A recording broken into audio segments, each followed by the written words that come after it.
Since Halloween is just around the corner, I will be doing a reaction video of the scariest mythical monsters in the Philippines.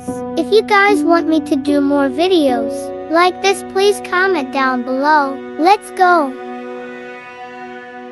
Hi guys, long time no see. Welcome back to my channel.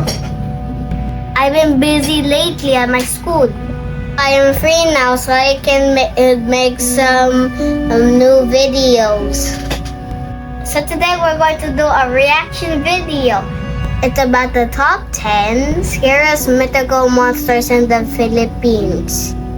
So if you're ready, let's do this. And this is my iron golem that I made. Huh? Let's go!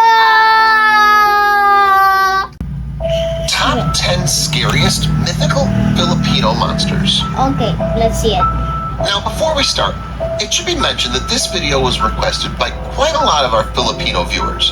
So we've kept your requests, and we'd like to thank all the regular viewers for your continuous support and love.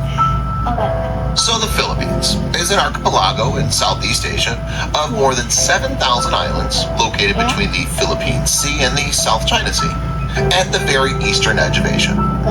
Over 100 ethnic groups, a mixture of foreign influences, and a fusion of culture and arts have enhanced the uniqueness of the Filipino identity and the wonder that is the Philippines. However, did you know that beyond the scenic beaches of this country lies a land which is home to many mythical creatures and monsters? I went to There are more than 140 ethnic groups in the Philippines, and each ethnic group has their own unique set of belief systems, which includes belief in various mythical creatures.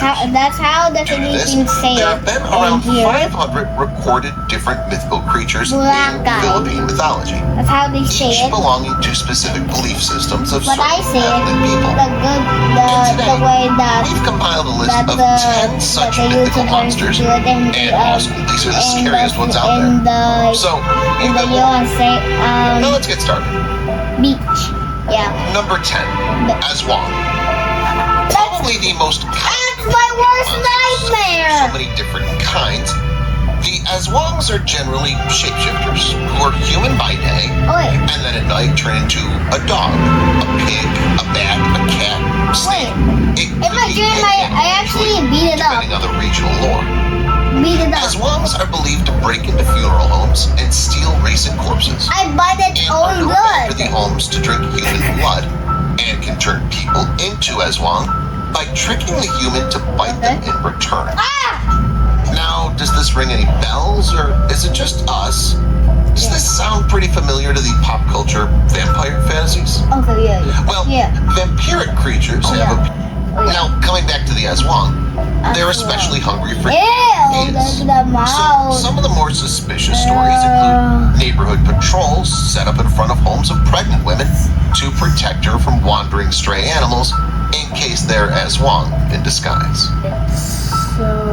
Number 9, Metroculin. Metroculin is one of many Filipino creatures who attack pregnant women. Now, we're only 2 monsters in, and I can already see a pattern of how these beings are believed to be associated with pregnant women. Some adaptations of the story suggest that this particular I also creature beat that up in my dream as impregnates a well. virgin before coming I back beat every later monster to kill in the this woman and place. eat the fetus.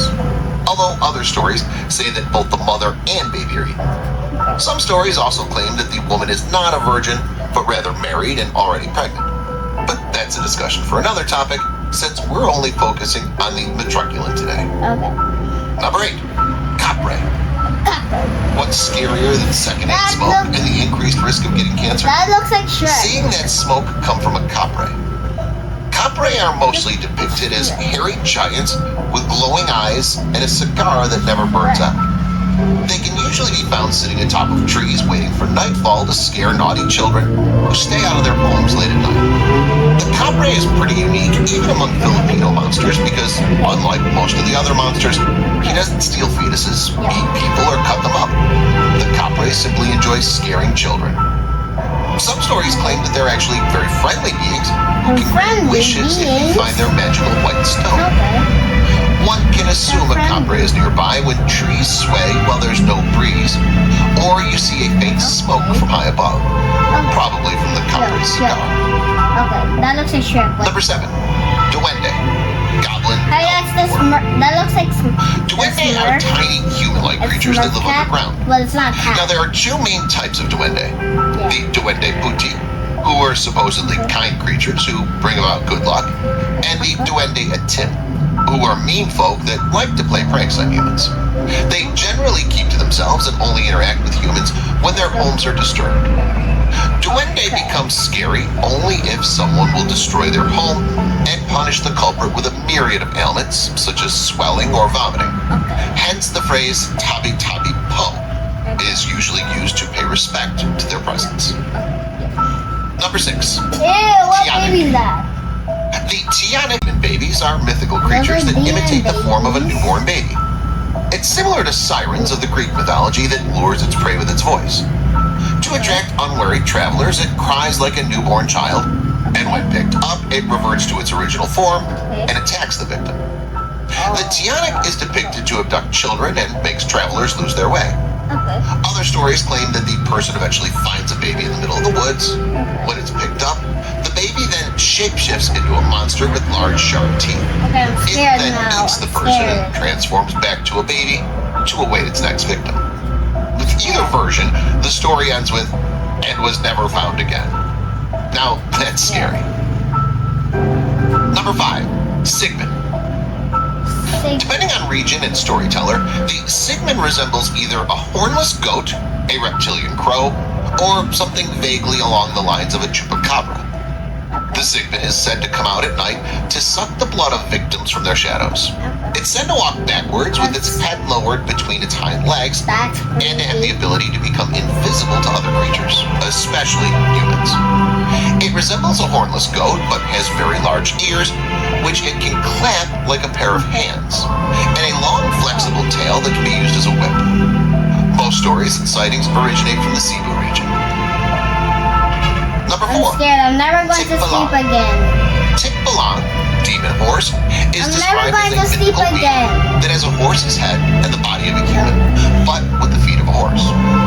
They're believed to lurk in the mountains and forest of the They have a Philippines. book In body. rural regions, the Tikbalang is considered a nuisance, but generally harmless. They're harmless. They enjoy disorienting weary travelers and making them imagine things that don't they're exist. shaking heads. These stories of Tikbalang from southern regions paint the creature as a much more sinister monster. Okay. He has glowing red eyes, a large cigar, and smells of the stench of burning hair. When angered, which he does easily, the Tikbalang will stamp you to death. Okay. Number 3. Kumakato. Kumakato. In the middle of the night, a knock will sound on the door, and outside are 3 hooded figures. Okay. One, a pretty young woman, and 2 elderly men. Okay. The Kumakatok, the tag-along term, which is knock, is said to be a group of 3 robed figures believed by many in the Philippines to knock on doors in the middle of the night. Legend has it that a visit from them is an omen that someone in the family will soon die. There are no paintings or hangings that can keep them at bay. Leaving the door unanswered doesn't help either. They simply knock and leave, and then someone would still die shortly thereafter. Residences of Luzon and Visayas at one time painted white crosses on their doors to ward off the Kumakatok. Okay. Number 2, Betty. Ah. So the second scariest monster from the land of the Philippines is the Betty Bat. This mythical creature is a vengeful demon, and it's blamed as the cause of the fatal nocturnal disease known as Bangogam. A Betty Bat takes the form of a huge, old, fat woman that resides in trees. They usually come in contact with humans when the tree that they reside in is filled and made into a support post for a house. This causes them to migrate into holes found in the post. The Betty Bat forbids humans from sleeping near its post. When a person does sleep near it, the Betty Bat transforms into its true form and attacks that person. It sits upon the chest of its victim until he suffocates. Number 1. Mananangwal. The Mananangwal is the most famous variation of the aswang that the term can almost be used interchangeably. Half pair of normal lady legs and half-winged flying nightmare fodder, the Mananangwal is possibly one of the scariest monsters in Filipino culture as it actively hunts That's for the most food and looks scariest fearsome. one. It has a taste for the hearts of the unborn, but it's been portrayed, especially in movies, to hunt and feed on adults. These creatures generally take on the form of a beautiful woman with large leathery bat wings. The lower half of her body takes root to the ground, while the upper part detaches as she flies in search of food. Ew! The Manananggal I'll is beat another that monster thing similar up. to I a will take its vampiric wings entity, off. although a few more notches malevolent and scary, Ew. and takes the top spot in our list today.